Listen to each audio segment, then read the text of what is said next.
Hello everyone. तो आज मेरी आर्ट क्लास में बना है ये panda with bamboo and a kettle. और ये बनाने में हमने फेविक्रिल की एक्रिलिक कलर की जो बॉटल्स होती है वो और मोल्डेड का यूज़ लिया है।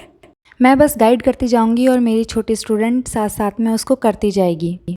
तो सबसे पहले मैंने उसको फेविक्रिल को यूज़ करना सिखाया है, कैसे उसको मिक्स करते हैं वो सिखाया है, और उसको ये भी बताया कि मिक्स करने से पहले अपने हाथों को अच्छे से मॉइस्चराइज या पाउडर ज़रूर लगा लें।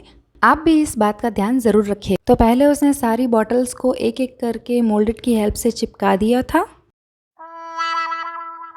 अब आपका क्वेश्चन होगा कि बॉटल्स को चिपकाने में मोल्डेड का यूज़ क्यों लिया। तो भाई सीधा सा आंसर है, हमारे पास सिर्फ मोल्डेड ही था जिसको हम यूज़ करके ये चिपका सकते थे। फेविकॉल से ये चिपक तो जाता लेकिन थोड़ी देर बाद में वापस निकल भी जाता, इसलिए हमने ये रिस्क नहीं लिया और मोल्डेड का यूज़ करके इनको चिपका दिया। इन 4 बॉटल को हम एक के ऊपर एक टक करने के बाद में इनको सूखने के लिए छोड़ देंगे। और दूसरी एक बॉटल पे, क्योंकि हम ये पेंडा बॉटल्स के ऊपर चिपकाने वाले थे, तो हमें एक राउंड शेप देने के लिए हम बॉटल का ही सहारा लेंगे और उसको हमने पाउडर से कवर कर दिया था। बिकॉज़ अगर पाउडर से कवर नहीं करेंगे तो ये जो बनाया है वो यहीं चिपक जाएगा, लेकिन हमको तो ये यहाँ से हटा के उन 4 बॉटलों के ऊपर चिपकाना था। और यहाँ मैं उसकी थोड़ी सी मदद कर देती हूँ, थोड़ा चिपकाने में उसको मुश्किल हो रही थी। पेंडा के हाथ, मुंह और पैर बनाने के बाद में हमने इसकी टेल भी बना दी थी और उसके छोटे छोटे ईयर्स भी बना दिए थे, और फिर उसको काफ़ी देर सूखने के लिए भी छोड़ दिया था ताकि वो अच्छे से सूख जाए। और वो जब 90% सूख जाएगा तो वहाँ से हटा के हम फेविकॉल की हेल्प से बॉटल के ऊपर चिपका देंगे।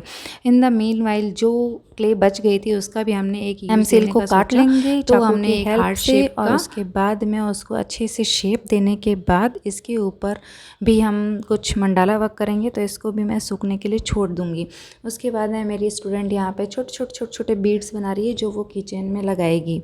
बीड्स बनाने के लिए हमने जो बॉल्स बनाई है उसके अंदर से ये हम पेपर क्लिप को सीधा करके मैंने बनाया था, उसको घुसा के और छेद बना लेंगे।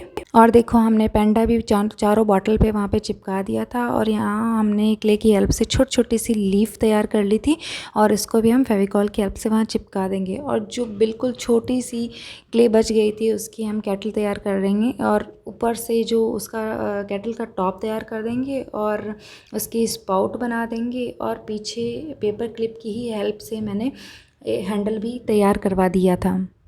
क्ले के पूरी तरह से सूख जाने के बाद मैं इसके ऊपर एक जेसो का कोट करवा दूंगी और उसके बाद मैं पेंट करवा दूंगी, और ऐसे उनके मिनिएचर रेडी हो जाएंगे। Thank you for watching. मिलते हैं नेक्स्ट वीडियो में।